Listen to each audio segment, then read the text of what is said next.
نحمده ونصلي على رسوله الكريم اما بعد فاعوذ بالله من الشيطان الرجيم بسم الله الرحمن الرحيم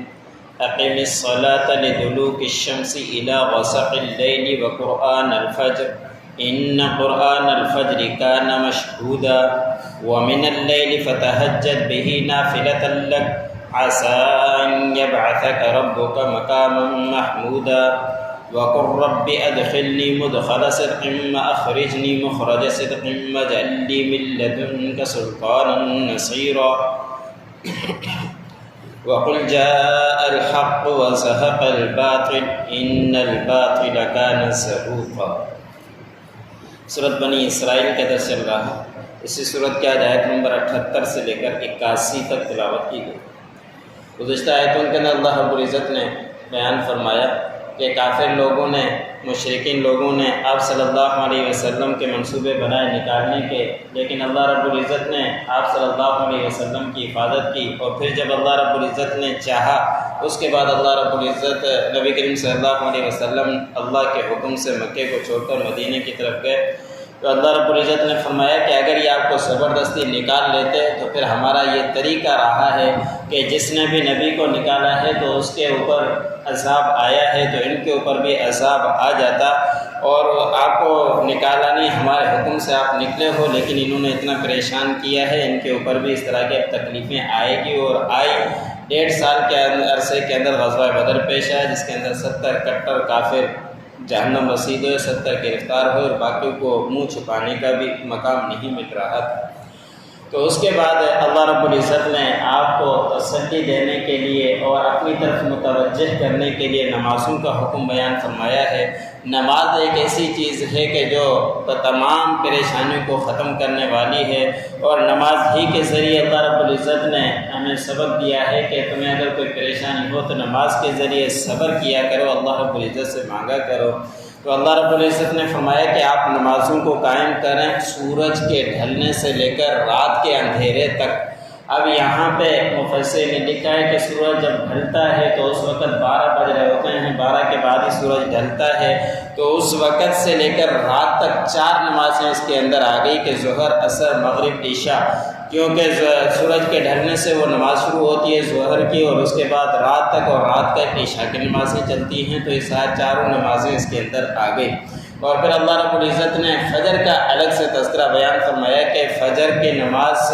میں قرآن پڑھا کریں، بے شک فجر کی نماز کے حاضری کا وقت ہے۔ اب فجر کی نماز کی الگ سے فضیلت بھی ایک طرح سے ہو گئی، اور دوسرے مقام پر بھی اللہ رب العزت نے 2 نمازوں کی بڑی تاکید بیان فرمائی ہے، ایک ظہر عصر کی نماز اور ایک فجر کی نماز، اس لیے کہ ان دونوں اوقات کے اندر فرشتوں کی تبدیلی کا وقت ہے۔ جو ہمارے فرشتے موجود ہیں کرامن کاتبین، ان کی ڈیوٹیاں تبدیل ہوا کرتی ہے، ایک دن کے فرشتے ہیں، ایک رات کے فرشتے ہیں۔ دن کے فرشتے عصر کی نماز شروع ہوتی ہے تو اس وقت چلے جاتے ہیں، رات کے فرشتے آ جاتے ہیں، اور رات کے فرشتے فجر تک ہوتے ہیں، فجر کی نماز کھڑی ہوتی ہے تو رات کے فرشتے چلے جاتے ہیں، پھر دن کے فرشتے آ جاتے ہیں۔ ان دونوں فضیلتوں کی وجہ سے بھی ان دونوں نمازوں کی فضیلتیں ہیں کہ حضور اللہ رب العزت کو سب کچھ علم ہو جانے کے باوجود حدیث مبارک میں آتا ہے کہ فرشتوں سے سوال کرتے ہیں کہ تم گئے تھے تو میرے بندوں کو کس حال میں چھوڑ کر آئے، کس حالت میں دیکھا، اور جب چھوڑ کر آئے ہو تو کس حالت میں تھے؟ تو یہی فرشتے گواہی دیتے ہیں اللہ رب العزت کے پاس کہ ہم جب گئے تھے تو اس وقت وہ نماز کی کیفیت میں تھے، جب ہم واپس آئے ہیں ابھی بھی نماز کی کیفیت کے اندر ہی چھوڑ کر آئے ہیں۔ اس لیے ان دونوں نمازوں کی بڑی فضیلت بھی ہے، بڑی تاکید بھی ہے۔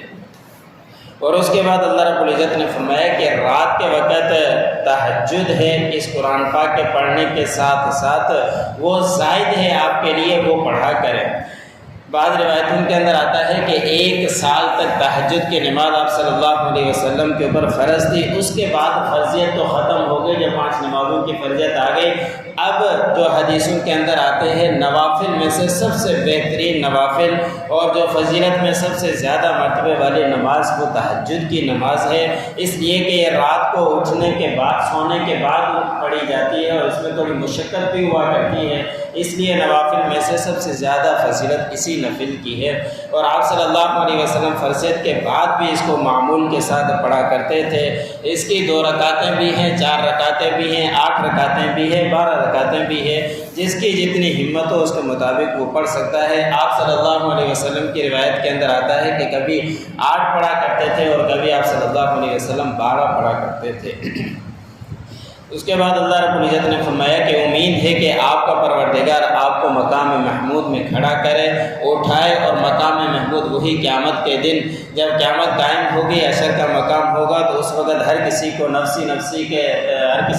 نفسی لگی ہوئی ہوگی۔ اس وقت آپ صلی اللہ علیہ وسلم اللہ کی بارگاہ میں سجدے میں گریں گے۔ آپ صلی اللہ علیہ وسلم کی حدیث مبارک ہے کہ مجھے اس وقت ایسے کلمات سکھائے جائیں گے کہ اس سے پہلے مجھے وہ کلمات یاد بھی نہیں، اور اس وقت سجدے کی حالت میں اللہ رب العزت سے مانگوں گا، اور اللہ رب العزت عطا فرمائیں گے، اور اللہ رب العزت فرمائیں گے کہ سر اٹھائیے اور جو مانگیے آپ کا وہ تمام کام پورا کیا جائے گا۔ آپ صلی اللہ علیہ وسلم سر اٹھا کر فرمائیں گے کہ میری امت کا اب حساب لیا جائے، بڑی مشقت میں، پریشانی میں ہیں، تو اللہ رب العزت اس کے بعد حساب لینا شروع کریں گے۔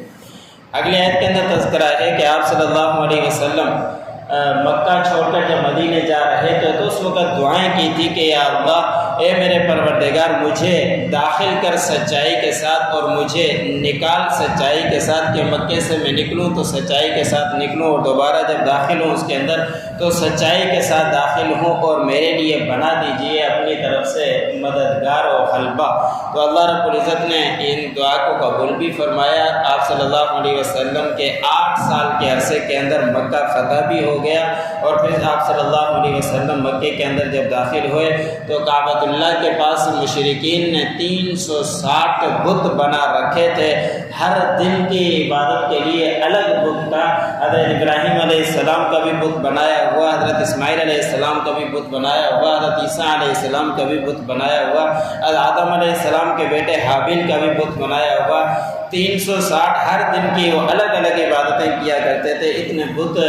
بیت اللہ کے ارد گرد رکھے ہوئے تھے۔ جب آپ صلی اللہ علیہ وسلم مکہ فتح ہوا، داخل ہو رہے تھے، تو اس وقت یہ آیت پڑھ رہے تھے اگلی، اور آیت پڑھنے کے ساتھ ساتھ آپ صلی اللہ علیہ وسلم کے ہاتھ میں چھڑی تھی اور بتوں کو گرا رہے تھے۔